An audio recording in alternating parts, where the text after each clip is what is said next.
As an online business owner, there are some really kind of fun parts of business and some not so fun parts of business. And keeping your website up to date and secure is one of those like not so fun, but definitely necessary things.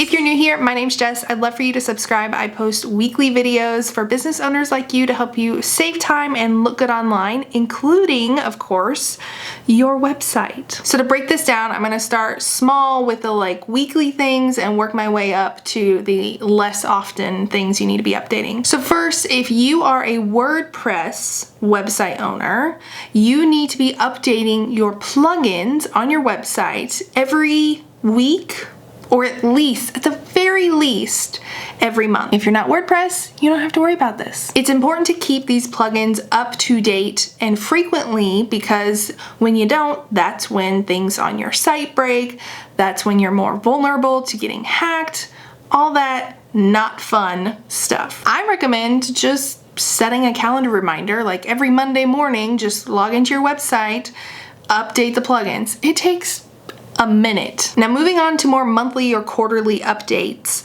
This is how often you should be updating the content on your website. This doesn't mean you need to rewrite your entire sales page every quarter or every 6 months even, but you do need to kind of keep your pages fresh. And if you are blogging or podcasting or creating YouTube videos, you want to make sure that you are adding that to your site regularly, optimizing it regularly, going back and connecting blog posts, cross-promoting between posts, all that kind of stuff. Your website is not a static brochure.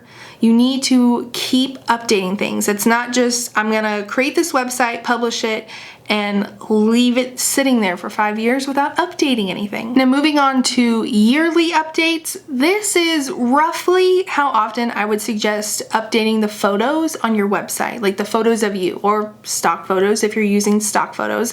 Doesn't mean you have to update the blog images, like if you have blog thumbnails. I mean, you can, but you don't have to.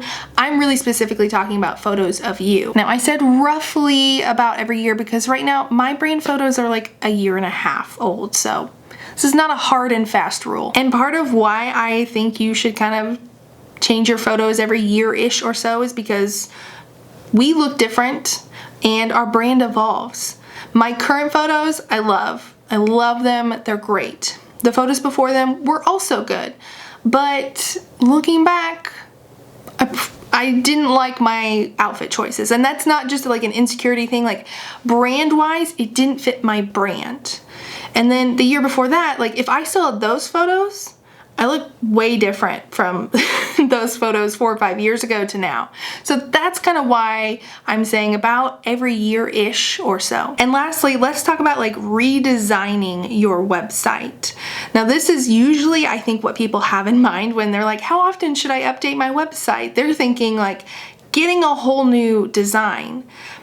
I would say about every 3 to 4, maybe 5 years, but that has so many factors that play into it. Like if your brand is shifting or if you're pivoting your services, then you might need to overhaul your website even if it's only been 2 years since you first set it up. And then there are some websites that you might not need to update your entire website and overhaul it. You could probably get away with just swapping photos and updating some copy every 3 or 4 years. So there's the little security things that need to happen like every week or at least every month, keep your site safe.